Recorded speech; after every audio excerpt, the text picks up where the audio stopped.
DubbieDubbie crew, it's me, John, again on a rainy Halifax Monday, putting out some more content here for our OGL. And what I wanted to preface this with first is I'm going to be working on a few different videos, all to reply to one comment that was put on my channel by Alan Animus. So I want to give a shout out to Alan first of all. The comment is wonderful, gives me a lot of material to be able to work with, and I'm digging into a lot of the things that you suggested through there to make sure that I can provide content that answers this more robustly than just replying to a comment on the video. I think it deserves that level of attention. And where I'm a new channel that's just starting out, where me and my wife are looking to garner that type of community interaction as well, this was extremely helpful for us. So first of all, thank you. And second of all, I want to start with a point that I think you're 100% correct on, which is that my numbers that I'm using for calculating the losses through this OGL boondoggle, which is what you called it, and I would agree so far it's being released as a boondoggle, are off by a factor of 10. And I wanted to explain that even if it is off by a factor of 10, which I think the comment is well-founded, and there are lots of reasons that could be the case, but I don't think it's ultimately correct. Even if it was off by a factor of 10, would Wizards of the Coast still do exactly what they're doing in trying to reformat the OGL? And the answer is unequivocally yes. And I'll give you some background as to why, even if my numbers are off by a factor of 10, you would still encourage Wizards of the Coast to do this if you were a business analyst telling them what to do. That might be a scary situation for you guys as well, and I want to give some background as to why I know that that's what I would advise them to do.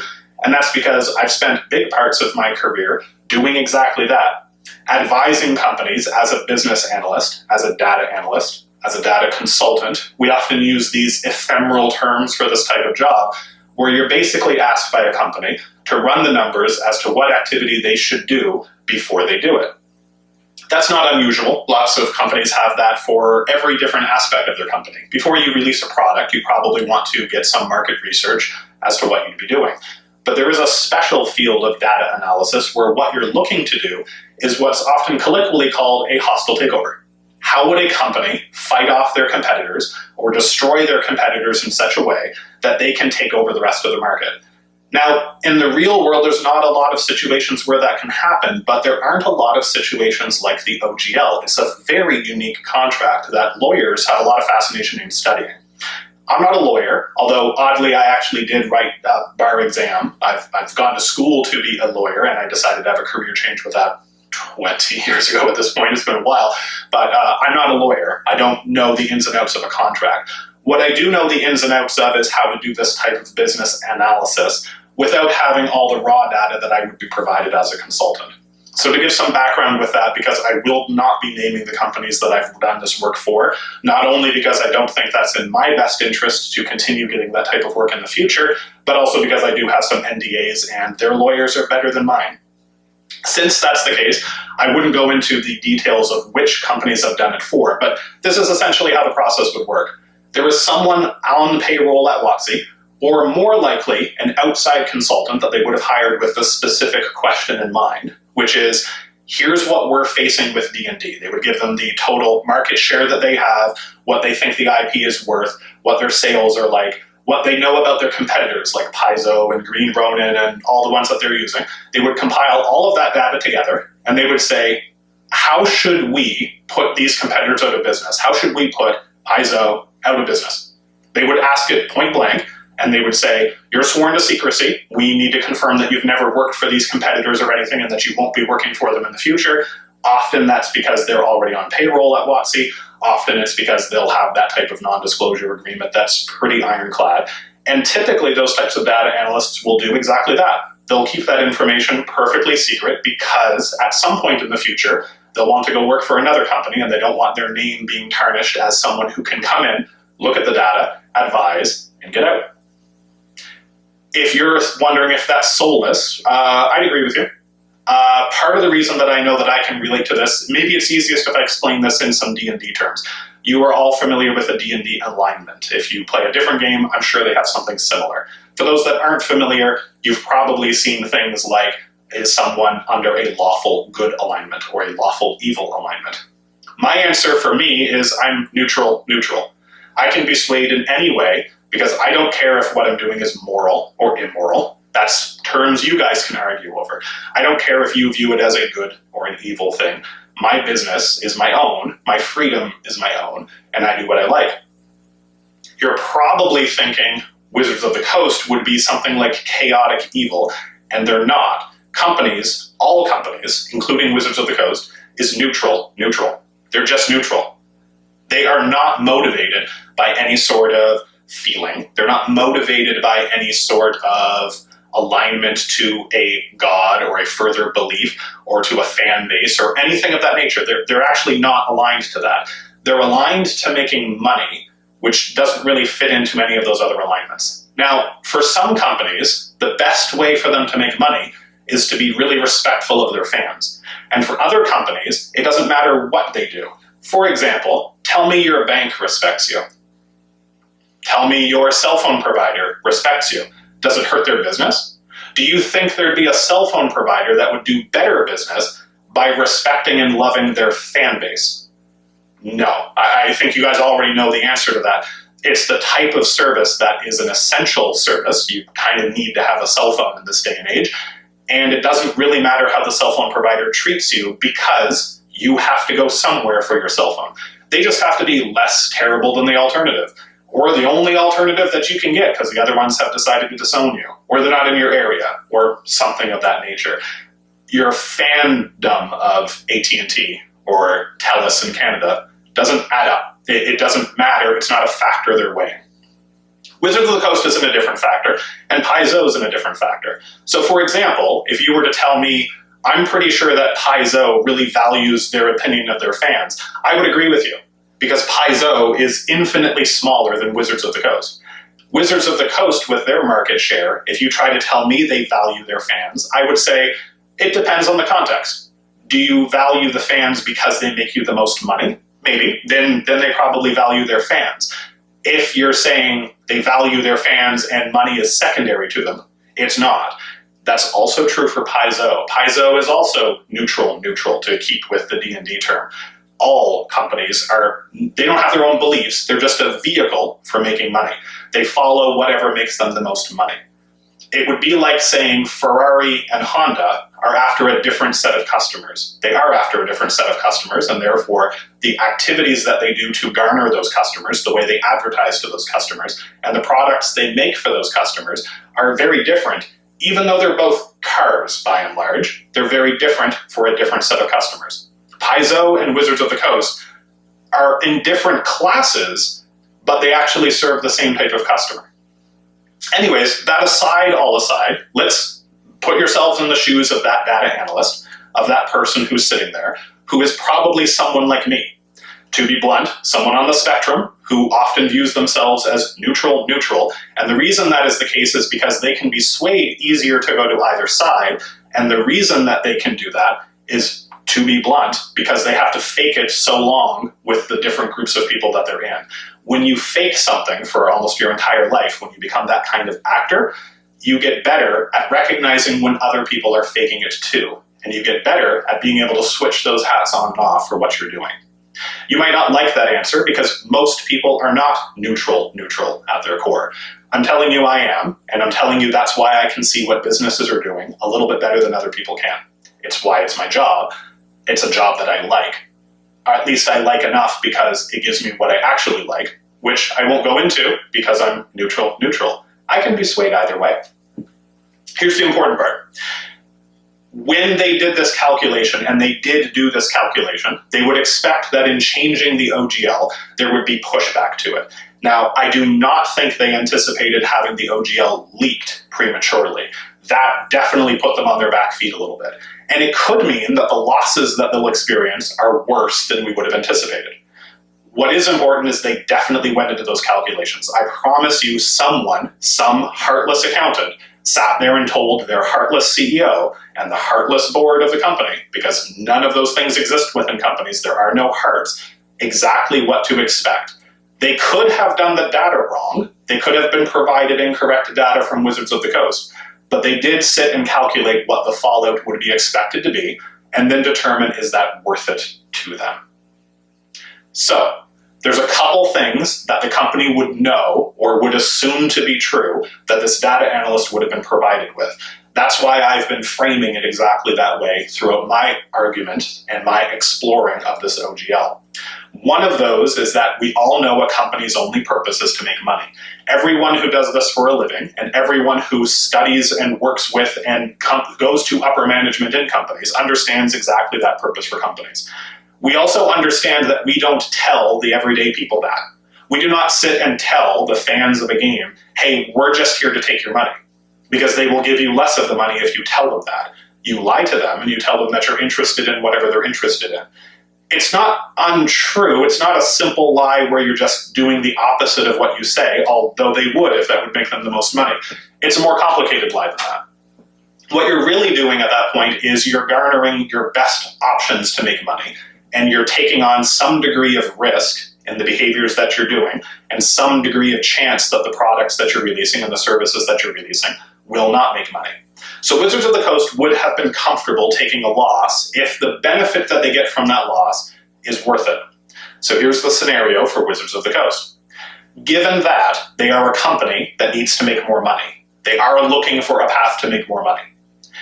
Given that they believe that a large amount of their, what you would call a fan base, and what they would call their addicted customers, are addicted customers. I did use that term on purpose throughout my videos, in part to get extra attention, because I think that's a term that is going to rankle a lot of feathers, and it's really going to make people a little more upset. It is the way you would be described behind closed doors if they assume no one's listening. You are not fans, you are addicts. It is the same thing, and they use the term interchangeably. All that it means, because I don't view it as a negative term. I believe everyone's addicted to something, and there are way worse things to be addicted to than a game that uses your brain and is able to be a social game that can give you life skills. I think that's a phenomenal thing to be addicted to, but many people are addicted to it. For yourselves, you would call it that you're a fan of the game. What it would mean is it's not going to be an easy decision for you to just walk away from something that you have put that much attention and love into. Anyone who's a fan of any individual product or service, a fan of individual people, a fan of a given community or a sports team or anything like that, is not thinking purely objectively about that. They cannot just put it down and walk away from it. It's different for fans in the same way that it's different for addicts. They cannot just stop and move on. Many players can. There are many players for D&D who, given this decision or given some other decision, will just say, well, it was fun while it lasted and now I'm done, and they won't think again of it. Those people are not the fans. Fans are going to be upset over this decision because they've lost something tangible to them, but isn't necessarily monetizable, if that makes sense. And we know D&D is under-monetized in WOTC'S eyes. So we have those two facts known so far. One is all companies are trying to make money, so WOTC is looking for opportunities to make more money than they make today. There is no such thing as enough money for a company. You always need more. And second, they believe that a large amount of the D&D fan base is an addict or a fan. We can use the word fan if you prefer it. It means the same thing to them. Third, D&D is by a wide margin the market leader in the tabletop RPG game. Since they're the leader in the TTRPGs, that's a lot of letters to say. Let's put that up on the screen. TTRPG, that's just fun. That's more for my son. Hi, Isaac. So, since we have all the letters up on the screen, we can see that they're the leader in TTRPG games. They are by a wide margin the largest player. What that means, since they're also a profitable company, is they have money to experiment and do other things that the other companies simply don't have. They don't have that kind of revenue. All of that tells me, as a data analyst who could go into a business and say, how would you destroy your competition? It gives me an opportunity to say, you are in a position where you could destroy your competition. You can outspend them so drastically that they just can't possibly keep up. This is before we even get into the OGL, which is its own beast that you could handle in a different way here too, but this is how it relates to the OGL. Wizards of the Coast expected there were going to be losses. I don't know if they expected that they were this steep this quickly, and they probably didn't expect it to be this big of a change this fast, but they did expect there would be losses. Originally, I had pegged that. As Alan had mentioned, these are day one figures, and I think that's an accurate criticism. These are early day figures at around 40,000. Now, I chose to use the figure of subscriptions mainly because a subscriber base, because it's almost all software as opposed to hardware that has to be shipped and changed around, as products around the world, a subscriber base gets to be almost purely profit. And what we'd be looking for is the profit that Wizards of the Coast has, not just their revenue. Revenue and profit are treated very differently. Wizards of the Coast is a very profitable company at the moment, or at least they were in 2021. I assume that's true in 2022 as well. So let's say they had lost 40,000 subscribers, which would take almost $3 million off of their profit if we assume all 40,000 of those subscribers were at the upper tier of the subscription service and didn't purchase anything else, but they, for an entire calendar year, for all 12 months of billing, decided to leave and withhold that money from Wizards of the Coast. That would be nearly a $3 million loss. There could be other losses that are harder to calculate, but let's stick with that figure for now. Would Wizards of the Coast be comfortable with a $3 million loss to their profit? Well, $3 million loss to their profit, which was in 2021, $547 million, is a little less, or a little more, sorry, than 0.5% of their total profit. In other words, are you willing to buy a lottery ticket from your paycheck? Maybe you personally are not, but lots of people are. In order to answer that question, what we're really asking is, would that money, that $3 million, be well spent if the change in question would have a chance, not a guarantee, but just a chance to shut down their competition or to make so much more money that their competition is in a worse position than they were in before? And the answer is yes. We can see from the competition that they do not want that OGL changed. We know, without even getting into the data, but I'm happy to do it in a future conversation as well here, Paizo will be very hurt financially if they can't continue operating under OGL 1.0. It's not as simple as saying all the things they've already developed can still operate under that old OGL. Under a new one, they would have to cease or drastically change their production. They can do it. I don't think Paizo would be shut down entirely. In terms of the other competitors, same thing. I don't think Green Ronin would be shut down. I don't think Cobalt Gaming would be shut down, but they would be hurt. And if they're hurt in this growing market, that could be enough that it weakens them for a hostile takeover. It could weaken them to be purchased by WOTC in a less hostile method. It could weaken them enough that even though they're staying afloat, they're not making enough money as a company that they just don't have a path forward. Throwing your enemies for a loop by hitting them in this hard of a way, if it only costs you 0.5% of your money, is a thing you do every single time. Is that nice? No, but as I'm telling you, companies aren't nice. They're not good. They're not lawful. They're just neutral. It doesn't mean they do the evil thing every time because they're also not chaotic. They're also not evil. They're just neutral. They do what makes sense for them, and what makes sense is what makes dollars. That's always a good pun. I get to throw that in every time. Anyways, let's take Alan's point into consideration because I think it's a fair one. Let's say these numbers are off by a factor of 10, because as this progresses, this is not going to be over today, it's not going to be over this week, and it's not going to be over this month. This is going to be a long journey with Wizards of the Coast struggling to come up with a new OGL and fending off their competitors as it's happening, and the fan base as well. No one seems comfortable with this decision, so it's going to be going on for a long time. Let's say that we say the final cost of this, when they finally have this sorted out and the dust settles, the fog of war is gone, and we can see what's happened, we're left with a loss of 400,000 subscribers, 10 times the original number here.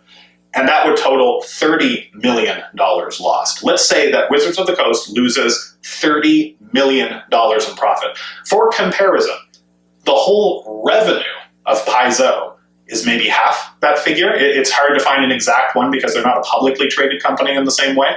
Their revenue, not profit, just revenue, the total amount of money from everything they've sold is maybe half of that. $15 million seems like a good approximation right now. They're growing pretty rapidly, but that's more money than all the competitors put together, likely, in terms of their revenue. It's certainly more money than their profit. That's how much bigger Wizards of the Coast is than all of the other TTRPG games. They're that much larger than it. I know not all of that profit is just from D&D, but it doesn't matter because Wizards of the Coast could use profits from Magic the Gathering or one of their other fields to offset any losses they could experience for D&D. So the question is, would they be willing to lose $30 million for the same chance of disrupting their competition that much? Or are they willing to spend 5% of their profits, because that's the same figure times 10, to disrupt their competition? I'm telling you, 100% of analysts who know how to do their job would advise Wizards of the Coast, listen, you can spend 5% of your profits, just your profits, not even your operating revenue or anything like that, just your profits. Take 5% of your profits, and you can completely disrupt the entire field of your competitors. You do that every time. You do that twice on Sunday. You do that every single time. That is exactly the right decision. Chances are, Wizards of the Coast didn't even have to hire an expert to tell them that. They already know that. If you're curious how high that figure would go, what percentage would make a company start saying, whoa, this is an expensive risk? Because remember, there's no guarantee they've disrupted their competition. It's just a chance. I think it's a good chance. We can tell that the competitors really do rely on that OGL. We can tell from the pushback that they really rely on the OGL, but it's still just a chance. It's possible Green Ronin becomes a lot bigger because of this change. It's possible that all of the competitors grow and Wizards of the Coast shrinks. It's certainly possible Wizards of the Coast shrinks if they don't have that extra $30 million of revenue coming in, or of profit coming in. That's certainly possible. Given all of that, do you bet 5% of your profits to have a bigger chance to disrupt and make the market that much better in your favor? 100% of the time you do. What figure would make them balk? 20%? Maybe. Like, even at 20%, companies are aggressive with their profit. And especially in the unique situation that Wizards of the Coast finds itself in, where they control the freedom of their opponents. They have access to a contract that they absolutely can revoke. You know that's why you want that terminology in there, because the truth is, as every lawyer would tell you, you can revoke a contract. They are giving access to something freely, and they can take that access away less freely. It's going to cost them money to do it and losses in some degree, but they can take it away, and then they control all of that. If your argument is it doesn't matter that they control all of that, okay, that's an argument. That's certainly possible. If your argument is Paizo doesn't need access to any of that, the games that they're making through Pathfinder and Starfinder, they don't need any of that. They have their own games, their own intellectual property. They can stand on their own 2 feet. Also very possible. Also extremely possible. Paizo and the other competitors are not acting as though that's the truth. They're acting as though this will hurt them a lot. They're acting as though content creators will be very disrupted by this change, and Wizards of the Coast would stand to profit from it. So to answer that question, Alan, as a brief answer to just the first part of your comment, what if my numbers are off by a factor of 10? Doesn't change it. This is a good decision for Wizards of the Coast to make. Good as in it makes financial sense. Is it a good, morally good, or a lawful good decision? Very much no. But we know they're not operating that way. And if you know they're not operating that way, we need to stop being surprised that they're operating that way. In terms of the rest of the comments, I'll be addressing those here soon as well. I'm going to make sure this is spaced out to give it all the attention that it deserves, but I wanted to get this one out of the way quickly because that is a huge figure. $30 million could be the losses that Wizards of the Coast would be facing. And if I were advising them, I would be telling them to march on ahead. That's exactly a loss that they can absorb because it's just making a dent in their profits that they have to share around. And that dent might put all of their competitors completely out of business. Until then, this is DubbieDubbie signing off, and we'll see you soon. Bye!